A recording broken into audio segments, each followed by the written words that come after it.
इंसान चाहता है कि उसे उड़ने को पर मिले और परिंदा चाहता है कि उसे रहने को घर मिले। ऐसा ही एक घर अमेठी के आरिफ ने सारस को दिया।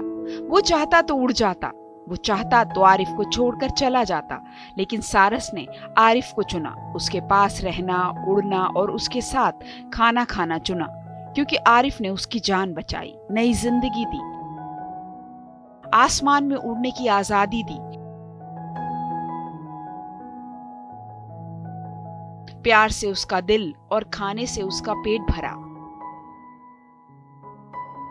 उसके जख्मी पैर का इलाज कर उसे ठीक किया। सारस आरिफ के परिवार का हिस्सा बन गया।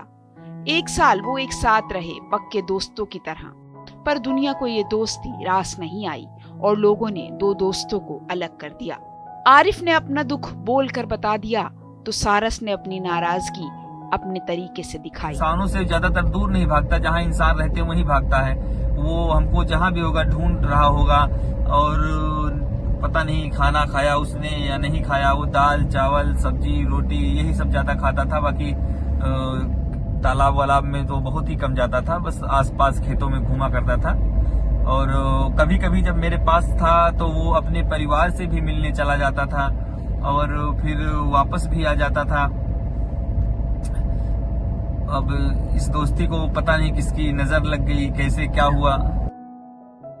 देखिए कैसे जब वन विभाग की टीम सारस को उसके दोस्त आरिफ से अलग कर कर ट्रक में ले जा रही है, तो वो वन विभाग के कर्मचारी को अपनी चोंच से मारता है, अपना गुस्सा दिखाता है। लेकिन सोचने समझने वाला इंसान अंधा, गूंगा और बहरा हो जाता है। आपको बताते हैं कि आरिफ से बिछड़कर सारस किस हाल में है, लेकिन उससे पहले आपको इन दोनों की प्यारी दोस्ती की कहानी बताते हैं। यूपी के अमेठी के रहने वाले मोहम्मद आरिफ की सारस से साल 2022 के अगस्त महीने में मुलाकात हुई, जब वो जिंदगी और मौत की जंग लड़ रहा था। वो आरिफ के खेत में जख्मी पड़ा था। सारस का पैर टूटा हुआ था, उससे खून बह रहा था। आरिफ सारस को अपने घर ले गया, उसका इलाज कराया, उसे ठीक किया। आरिफ ने सारस की जान बचाकर पक्षी के मन में अपने लिए अनोखा प्रेम जगा लिया। करीब 1 साल से सारस आरिफ और उसके परिवार के साथ रह रहा था, लेकिन जैसे ही सारस और आरिफ की दोस्ती सोशल मीडिया और राजनीति के गलियारों में मशहूर हुई, इस दोस्ती को लोगों की नजर लग गई।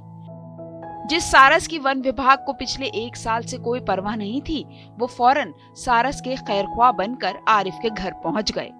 बेचारे सारस को क्या पता था कि वो कानूनी दांव पेंच का मोहरा बन गया है और अब वो अपने प्यारे दोस्त आरिफ से जुदा होने वाला है। वन विभाग की टीम सारस को रायबरेली के समसपुर पक्षी विहार ले गई। अब सारस को नया ठिकाना तो मिल गया, जहां न आरिफ है, न उसका खेत, न उसका घर और ना ही हाथ से खाना खिलाने वाला उसका दोस्त। सारस बेचैन था, उदास था, परेशान था और वो अपने दोस्त की तलाश में पक्षी विहार से उड़ गया। जैसे वो हर शाम अपने घर से उड़कर आता था, लेकिन आज उसे अपने घर का रास्ता नहीं मिला। अब सारस को कानपुर के चिड़ियाघर में लाया गया है। अपने दोस्त आरिफ की बाइक के पीछे आजादी से उड़ने वाला सारस 15 दिन के लिए क्वारंटीन है। अपने दोस्त आरिफ से बिछड़कर सारस बेहद उदास है।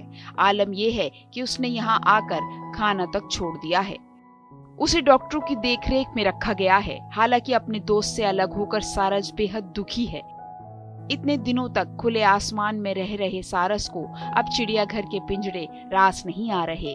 फिलहाल सारस ने खाना तक छोड़ दिया है, जिस वजह से उसका स्वास्थ्य भी लगातार खराब हो रहा है।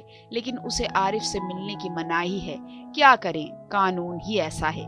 यही दलील है वन विभाग की। इस मामले में सपा प्रमुख अखिलेश यादव ने शनिवार को ट्वीट कर एक वीडियो शेयर करके लिखा, चिड़ियाघर में बंद परिंदे, ये कैसी आजादी है।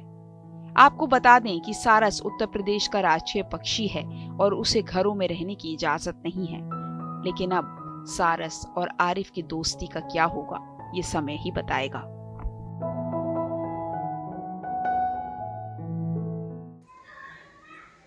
देखा हम सब ने किस तरह आरिफ भाई और सारस की एक अच्छी सी दोस्ती थी, और सारस खुद आरिफ भाई को मतलब पसंद किए हुए थे, चुने हुए थे। उनको सारस को बहुत ही ज़्यादा लगाव था आरिफ भाई को, जैसा कि हमारे प्राचीन काल में भी हुआ था। सिद्धार्थ जो कि हमारे फिर महात्मा बुद्ध बने, उन्होंने एक हंस पक्षी की जान बचाई थी और दरबार में पक्षी उन्हीं के पास चल के आया था। तो ऐसे ही कुछ इनकी भी कहानी थी।